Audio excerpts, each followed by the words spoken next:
Sampai hari ini RUU perampasan aset masih terhambat. Masalahnya bukan cuma soal aturan, tapi soal kepercayaan. Lembaga mana yang benar-benar bisa kita percayai buat adil menangani kasus korupsi di Indonesia? Polisi, kejaksaan, bahkan BPK atau KPK pun sekarang sering bikin kita ragu, apalagi setelah kasus-kasus korupsi yang justru menjerat orang dalamnya sendiri. Andai aja negeri ini punya sosok kayak Jaksa Baw, pengadil legendaris dari Tiongkok yang nggak pandang bulu menegakkan keadilan. Sebenarnya dulu kita pernah punya figur yang mirip kayak gitu. Baharudin Lopa, sang pendekar hukum Indonesia yang berani menyentuh siapapun tanpa rasa takut. Hari ini kita mau ajak kamu mengenal lebih dekat sosok luar biasa ini. Hai penjelajah waktu, selamat datang di Labirin Sejarah, tempat di mana masa lalu tidak pernah benar-benar berlalu. Bersiaplah untuk menyusuri lorong-lorong waktu dan menemukan cerita-cerita yang tersembunyi di balik tirai sejarah. Juli 2001, Jakarta lagi panas-panasnya dengan isu korupsi dan politik. Di tengah suasana itu datanglah berita heboh yang bikin semua orang terdiam. Baharudin Lopa, Jaksa Agung yang baru aja naik daun karena ketegasannya, meninggal mendadak di Riyadh, Arab Saudi. Bukan karena sakit panjang atau usia senja, tapi serangan jantung mendadak. Berita itu langsung menyebar cepat kayak petir yang menyambar di siang bolong. Banyak rakyat kecil ngerasa kehilangan sosok yang mereka anggap harapan baru dalam perang melawan korupsi.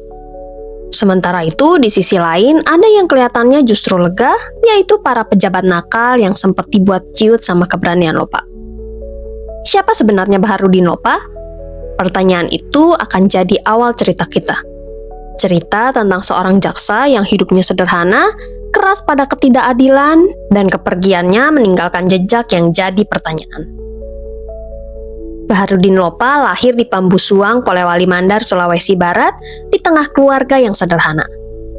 Dari darahnya mengalir tradisi Bugis yang keras, punya prinsip, dan menjunjung tinggi harga diri. Sejak kecil dia hidup dalam budaya yang ngajarin kalau kehormatan lebih mahal daripada harta. Orang tuanya punya peran besar dalam membentuk karakter itu. Ayahnya dikenal disiplin dan religius, sementara ibunya penuh kasih tapi tegas dalam hal kejujuran. Dari mereka, Lopa kecil belajar kalau agama bukan sekedar ibadah, tapi pedoman hidup.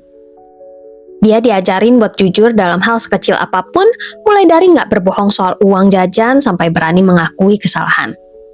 Nilai-nilai ini tertanam kuat dan jadi fondasi yang lebih keras dari baja. Setelah lulus sekolah di kampungnya, Lopa melanjutkan ke Fakultas Hukum Universitas Hasanuddin di Makassar. Di kampus ini dia bukan cuma belajar soal teori hukum, tapi juga ngeliat gimana hukum bisa jadi alat buat ngelindungin yang lemah. Keinginan buat belajar terus membawanya meraih gelar doktor dari Universitas Diponegoro di Semarang, Indonesia. Awal karir hukum Lopa dimulai tahun 1958 waktu dia jadi jaksa di Kejaksaan Negeri Makassar. Dari situ pelan-pelan namanya mulai dikenal. Bukan karena ngurusin kasus besar, tapi justru karena berani nanganin kasus yang sering dianggap sepele, kayak korupsi kecil-kecilan di desa. Buat dia, duit rakyat sekecil apapun tetap harus dipertanggungjawabkan.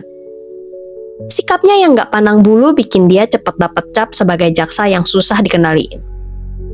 Karirnya terus naik, dan dia sempat jadi kepala di Kejaksaan Negeri di Ternate tahun 1964, terus muter ke beberapa daerah sebagai kepala Kejaksaan Tinggi, mulai dari Aceh, Kalimantan Barat, sampai Sulawesi Selatan.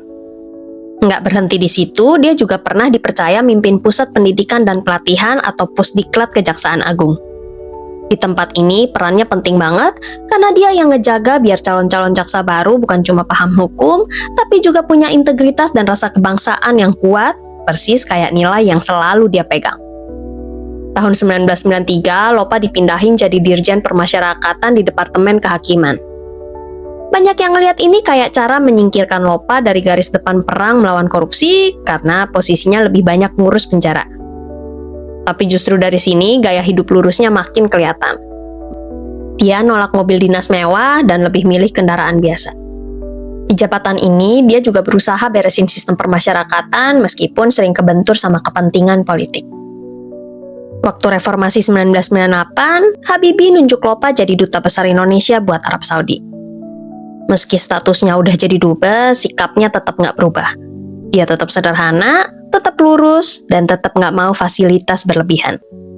Awal tahun 2001, giliran Gus Dur yang manggil dia pulang. Lopa langsung ditunjuk jadi Menteri Hukum dan HAM. Publik waktu itu memang haus figur bersih di kursi penting dan Lopa dianggap cocok banget. Gayanya yang khas dengan gak banyak ngomong, langsung kerja, keras, dan lurus. Beberapa bulan kemudian, di tengah panasnya politik, Gus Dur naikin Lopa jadi Jaksa Agung pada Juni 2001. Dari kursi puncak ini, Lopa bikin publik terkejut dengan keberaniannya. Dia janji mau beresin mafia hukum dan berani sentuh kasus-kasus besar, termasuk orang-orang yang selama ini kebal dari jeratan hukum. Nama Syamsul Nur Salim langsung nongol di depan.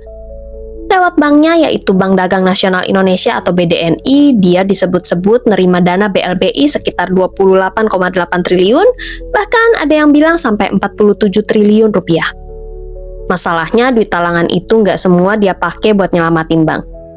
Ada dugaan malah diputar buat bisnis lain, termasuk bisnis piutang palsu ke petambak udang di Pasena.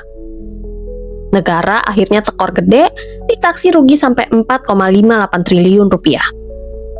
Setelah itu, Syamsul tinggal di Singapura, dan tahun 2019 dia sempat jadi buronan KPK.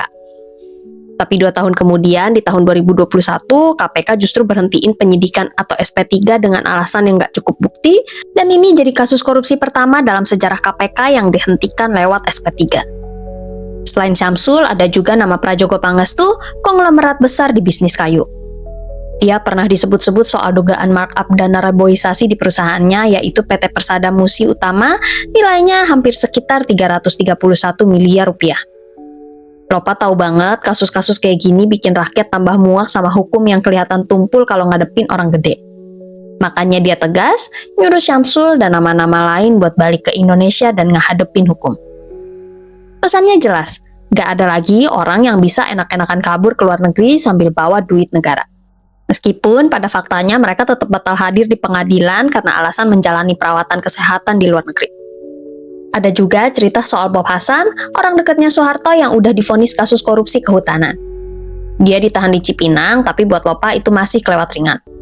Lopa langsung pindahin dia ke Nusa Kambangan biar ada efek jerak.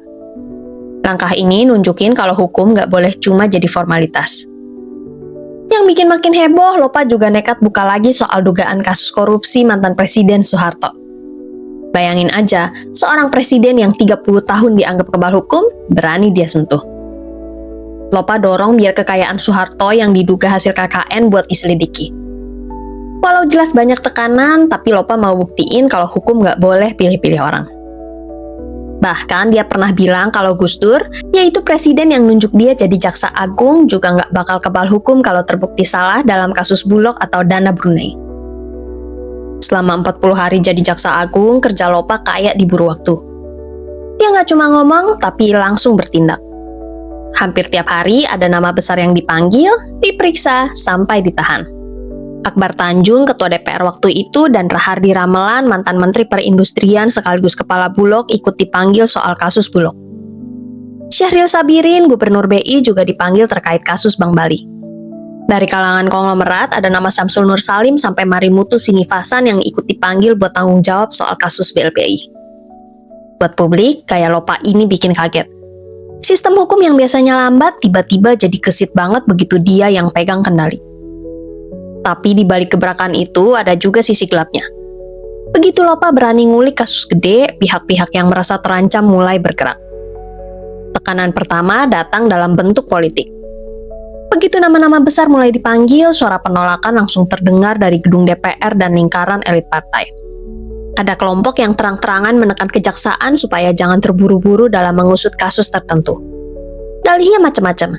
Ada yang bilang Lopa melompati prosedur hukum, ada yang menuding gaya kerasnya bisa bikin gaduh politik, bahkan ada yang sengaja menggulirkan opini publik kalau tindakannya terlalu ekstrim dan bisa mengganggu stabilitas ekonomi.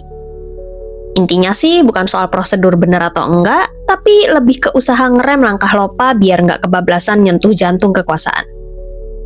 Publik bisa lihat jelas gimana setiap gerakan Lopa langsung dipageri narasi hati-hati atau jangan bikin investor kabur, padahal yang lagi dilawan tuh korupsi kelas kakap. Tekanan lain malah datang dari dalam tubuh hukum sendiri. Beberapa jaksa senior yang masih dekat sama penguasa lama ogah buat kerjasama. Ada yang sengaja pelenin berkas perkara, ada yang bahkan nyamarin data.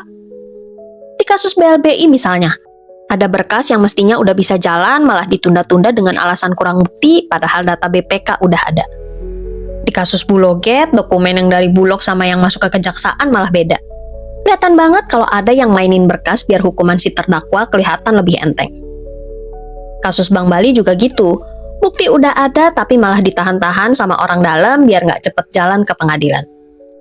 Buat Lopa, semua ini jelas bikin frustasi karena lawannya bukan cuma para koruptor kelas kakap di luar sana, tapi juga sebagian aparatnya sendiri di dalam tubuh kejaksaan. Selain itu, Lopa juga menghadapi ancaman langsung. Beredar kabar ada intimidasi ke keluarganya, bahkan isu soal keselamatan pribadinya. Beberapa sahabat dekatnya bercerita kalau keluarganya pernah dapat telepon misterius yang nakut-nakutin anaknya supaya Lopa berhenti ngebongkar kasus besar. Wartawan senior juga mencatat kalau Lopa sendiri sering nerima telepon gelap, mulai dari suara di seberang sana yang ngancem bakal ngebunuh dia kalau dia nggak mundur dari kasus Bulog atau BLBI. Tapi jawabannya selalu sama dengan nada tenang sekaligus keras. Mereka bisa bunuh saya, tapi mereka nggak bisa bunuh kebenaran. Dari situ kelihatan jelas betapa bahayanya posisi yang diambil. Tapi buat Lopa, keberanian itu bukan soal nggak takut, tapi soal tetap maju meskipun tahu resikonya besar. Jejak 40 hari itu jadi bukti, meski singkat, dia bikin orang percaya kalau hukum masih bisa ditegakkan. Lopa jadi contoh kalau integritas satu orang bisa ngubah wajah sebuah institusi. Sampai sekarang, orang masih ingat masa 40 hari yang menegangkan itu, waktu Indonesia sempat punya jaksa agung yang kerja mati-matian buat ngejar keadilan. Tapi kisah 40 hari yang menegangkan itu ternyata juga jadi bab terakhir perjalanan Lopa. Di tengah gencarnya dia membersihkan hukum, kabar mengejutkan datang, yaitu Baharudin Lopa wafat mendadak pada Juli 2001 di Riyadh, Arab Saudi, waktu lagi bertugas. Kepergiannya meninggalkan duka mendalam. Publik kaget karena dia pergi tepat ketika pertarungannya mencapai puncak. Banyak yang langsung berspekulasi, ada apa di balik kematian ini? Wajar aja karena Lopa lagi nyentuh banyak kepentingan besar. Yang pasti, setelah kabar itu menyebar, orang-orang yang selama ini dia kejar bisa sedikit bernafas lega. Tapi meskipun tubuhnya udah nggak ada, warisan Lopa masih terasa hidup. Dia jadi bukti kalau di negeri ini masih ada pejabat yang mau berkorban demi prinsip. Dia nunjukin kalau integritas bukan sekedar mitos, dan jabatan tinggi nggak selalu harus ditemani kompromi. Buat banyak orang, Lopa bukan cuma jaksa agung 40 hari, tapi simbol kalau hukum bisa ditegakkan kalau ada keberanian dan kejujuran. Kisah Lopa ini sebenarnya juga jadi cermin buat kita semua. Di tengah dunia yang makin penuh kompromi, sejauh mana kita sanggup mempertahankan prinsip. Dia juga ngajarin kalau kasus korupsi itu bukan cuma soal aparat atau pejabat, tapi juga dimulai dari diri sendiri. Menolak menyuap, menolak korupsi kecil-kecilan, dan berani bicara kebenaran meskipun itu nggak nyaman. Baharudin Lopa mungkin udah nggak ada. Tapi auman sang singa hukum masih bergema dan ngingetin kita kalau pertarungan antara terang dan gelap nggak akan pernah berhenti. Pada akhirnya, kita yang hidup hari ini harus memilih, mau berdiri di sisi yang mana. Kalau kamu suka bahasan seru kayak gini, jangan lupa like, subscribe, dan nyalain loncengnya biar nggak ketinggalan episode-episode menarik dari Labirin Sejarah. Sampai di ujung labirin kali ini. Tapi jangan khawatir, masih banyak lorong waktu yang menunggu untuk kita jelajahi bersama. Sampai jumpa di petualangan berikutnya penjelajah waktu.